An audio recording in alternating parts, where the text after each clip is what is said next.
ಚಿಂತಾಮಣಿ ಮಠ ಆನೆಗುಂದಿ. ಚಿಂತಾಮಣಿ ಮಠವು ಜಗದ್ಗುರು ಶ್ರೀ ಆದಿಶಂಕರಾಚಾರ್ಯರ ಪರಂಪರೆಗೆ ಸೇರಿದೆ.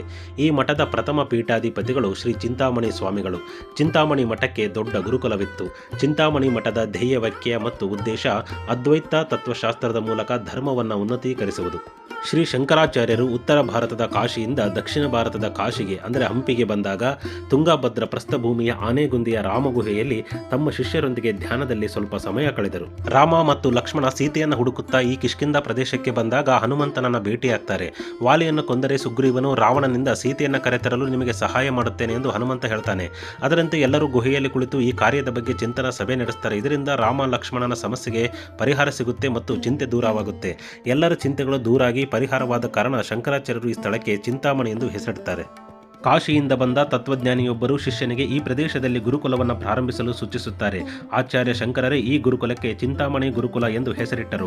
ಆ ಗುರುಕುಲದ ಮೊದಲ ಕುಲಪತಿಯಾಗಿ ಶಂಕರಾಚಾರ್ಯರ ಶಿಷ್ಯ ಶ್ರೀ ಚಿಂತಾಮಣಿ ಆಚಾರ್ಯ ಎಂಬ ಯೋಗ ಪಟ್ಟವನ್ನು ನೀಡಲಾಗುತ್ತೆ. ಚಿಂತಾಮಣಿ ಗುರುಕುಲವು ವಿದ್ಯಾರ್ಥಿಗಳು ಮತ್ತು ಅಧ್ಯಾಪಕರ ನಿವಾಸವಾಗಿತ್ತು. ಪ್ರತಿದಿನ ಯೋಗ, ಧ್ಯಾನ, ಸೂರ್ಯ ನಮಸ್ಕಾರ ಮಾಡಲಾಗ್ತಿತ್ತು.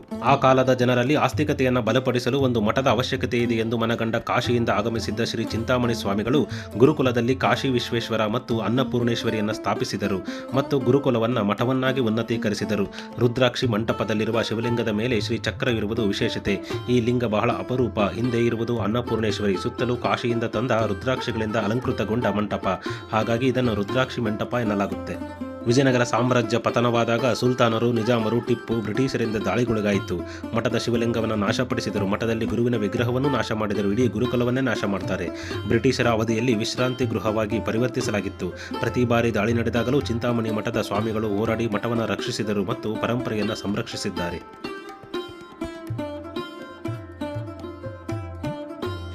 ವೇದಗುಪ್ತನೆಂಬ ವೇದಾಧ್ಯಯನ ಸಂಪನ್ನನಾದ ದ್ವಿಜ ಶ್ರೇಷ್ಠನಿದ್ದ. ಒಂದು ಬಾರಿ ಅಂಗದೇಶದ ರಾಜನಾದ ವಿದ್ವೇಶ್ವಣ ಮತ್ತು ಸೈನ್ಯದೊಡನೆ ಹಂಪಿ ಯಾತ್ರೆಗಾಗಿ ಬಂದಿದ್ದ. ಆಗ ವೇದಗುಪ್ತನ ದರ್ಶನ ಮಾಡಿಕೊಂಡು ಹೋಗೋಣವೆಂದು ವಿದ್ವೇಶ್ವಣ ಸೈನ್ಯ ಪರಿವಾರ ಸಹಿತ ವೇದಗುಪ್ತನ ಅಗ್ರಹಾರಕ್ಕೆ ಬರ್ತಾರೆ. ವೇದಗುಪ್ತನನ್ನು ಕಂಡು ಮಾತನಾಡಿಸ್ತಾರೆ. ನಂತರ ವೇದಗುಪ್ತ ರಾಜನಿಗೆ ಆತಿಥ್ಯವನ್ನು ಮಾಡಿ ಹೋಗಬೇಕೆಂದು ಕೇಳ್ಕೊಳ್ತಾನೆ. ಅತ್ತಲಾಗಿ ತಾನು ಅಡಿಗೆ ಮನೆಗೆ ಬಂದು ನರಸಿಂಹ ಸಾಲಿಗ್ರಾಮವನ್ನು ಅರ್ಚಿಸಿ ಆ ಸ್ವಾಮಿಯನ್ನು ರಾಜಾತಿಥ್ಯಕ್ಕೆ ಬೇಕಾದ ಎಲ್ಲ ಭಕ್ಷ್ಯ ಭೋಜ್ಯಗಳನ್ನು ಕರುಣಿಸುವಂತೆ ಪ್ರಾರ್ಥಿಸಿಕೊಂಡ. ಕೇಳುವುದೊಂದೇ ತಡ, ಎಲ್ಲ ಅಡಿಗೆಗಳು ಸಿದ್ಧವಾಗಿ ಬಿಟ್ಟವು. ರಾಜನು ಅವನ ಪರಿವಾರವು ಭೋಜನ ಮಾಡಿ ಸಂತುಷ್ಟರಾದರು. ಭೋಜನದ ವ್ಯವಸ್ಥೆಯನ್ನು ಕಂಡು ಬೆರಗಾದ ರಾಜ ವೇದಗುಪ್ತನನ್ನು ಹೇಗೆ ಸಿದ್ಧಗೊಳಿಸಿದನೆಂದು ಕೇಳಿದ. ವೇದಗುಪ್ತನು ನರಸಿಂಹ ಸಾಲಿಗ್ರಾಮದ ಪೂಜಾ ಪ್ರಭಾವದಿಂದಲೇ ಅಷ್ಟೆಲ್ಲ ಅನುಕೂಲ ಒದಗಿಸಲು ಸಾಧ್ಯವಾಯಿತೆಂದು ಯಥಾಸ್ಥಿತಿಯನ್ನೇ ಹೇಳಿದ. ಅದನ್ನು ಕೇಳಿ ರಾಜನಿಗೆ ನರಸಿಂಹ ಸಾಲಿಗ್ರಾಮದ ಮೇಲೆ ಮನಸ್ಸು ಜೊಲಿಯುತ್ತೆ. ಮುತ್ತು ಮಾಣಿಕ್ಯಗಳನ್ನು ತೆಗೆದುಕೊಂಡು ಈ ಸಾಲಿಗ್ರಾಮವನ್ನು ತನಗೆ ಕೊಡಬೇಕೆಂದು ಪರಿಪರಿಯಾಗಿ ಪೀಡಿಸಿದ.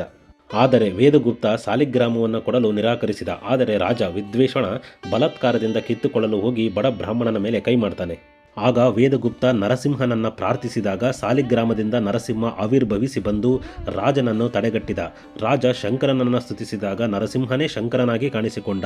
ಇದನ್ನು ಕಂಡು ಬೆಕ್ಕೆಸ ಬೆರಗಾಗಿ ನೋಡುತ್ತಿರಲು ಬ್ರಾಹ್ಮಣ ಕ್ಷತ್ರಿಯರಿಬ್ಬರಿಗೂ ಶಂಕರ ಕೇಶವಾತ್ಮಕವಾದ ರೂಪದ್ವಯದ ಲಕ್ಷಣಗಳು ಏಕಮೂರ್ತಿಯಲ್ಲೇ ಪ್ರಕಟವಾಗಿ ಕಾಣಿಸಿಕೊಂಡವು. ಇಬ್ಬರು ಸ್ತೋತ್ರ ಮಾಡಿದರು. ಕೊನೆಗೆ ವಿದ್ವೇಷಣ ತನ್ನ ತಪ್ಪಿಗೆ ಪಶ್ಚಾತ್ತಾಪಪಟ್ಟು ಬ್ರಾಹ್ಮಣ ಹಿಂಸಾರೂಪ ಪಾಪವನ್ನು ಕ್ಷಮಿಸಿ ಮುಕ್ತಿ ಅನುಗ್ರಹಿಸುವಂತೆ ಬೇಡಿಕೊಂಡಾಗ ಸದಾಶಿವ ನರಹರಿಯ ರೂಪದಿಂದಲೇ ಆ ರಾಜನಿಗೆ ಮುಕ್ತಿಯನ್ನು ಅನುಗ್ರಹಿಸಿದ. ಆದ್ದರಿಂದ ಆ ದೇವನಿಗೆ ಮುಕ್ತಿ ನರಸಿಂಹ ಎಂಬ ಹೆಸರು ಬಂತು.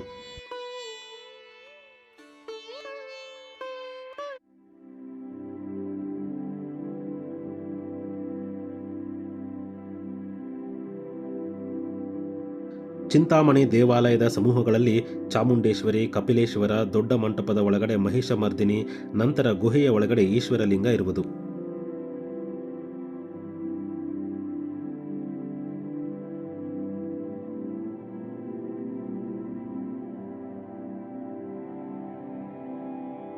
ಚಾಮುಂಡೇಶ್ವರಿ,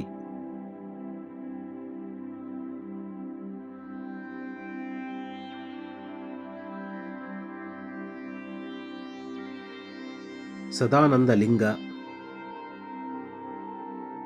ಸುಮಾರು 1 ಅಡಿ ಎತ್ತರವಿರುವ ಅಂಜಲಿ ಮುದ್ರೆಯುಳ್ಳ ಭಕ್ತನ ಶಿಲ್ಪವು ಮಠದ ಮುಂಭಾಗ ನದಿ ತೀರದಲ್ಲಿದೆ. ಇಲ್ಲಿ ಫಲವಂತಿಕೆಯ ಸಂಕೇತ ಎನಿಸಿದ ನಾಗಶಿಲ್ಪದ ಕಲ್ಲುಗಳಿವೆ.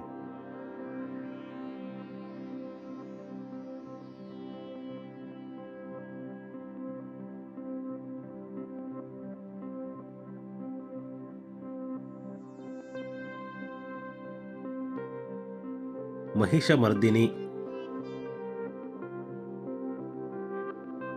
ನಂತರ ಬರುವುದೇ ರಾಮಗುಹೆ. ರಾಮಗುಹೆ. ಸೀತೆಯನ್ನ ಹುಡುಕುತ್ತಾ ಬಂದ ಶ್ರೀರಾಮ, ಲಕ್ಷ್ಮಣ ಮತ್ತು ಆಂಜನೇಯ ಸುಗ್ರೀವರ ಮೊದಲ ಭೇಟಿ ಋಷ್ಯಮುಖ ಪರ್ವತದ ಸುಗ್ರೀವ ಗುಹೆಯಲ್ಲಿ ಆಗುತ್ತೆ.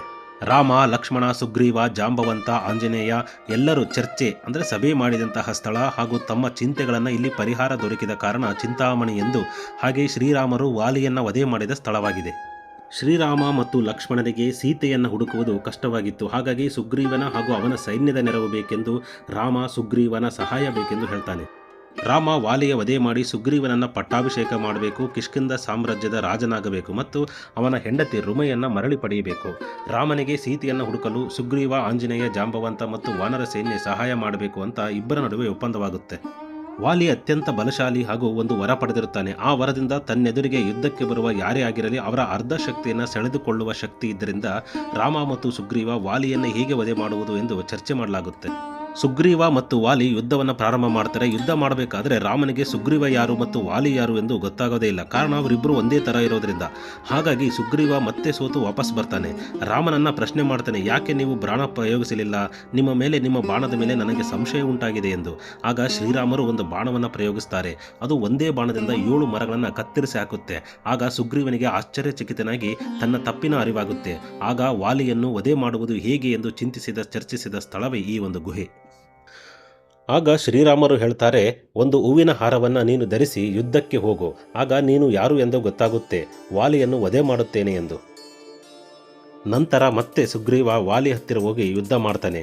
ಆಗ ಶ್ರೀರಾಮರು ಒಂದು ಮರದ ಮರೆಯಲ್ಲಿ ನಿಂತು ವಾಲಿಯನ್ನು ತನ್ನ ಧನಸ್ಸಿನಿಂದ ತ್ರಿಶೂಲ ಬಾಣವನ್ನು ಪ್ರಯೋಗಿಸಿ ವಾಲಿಯನ್ನು ವಧೆ ಮಾಡ್ತಾರೆ.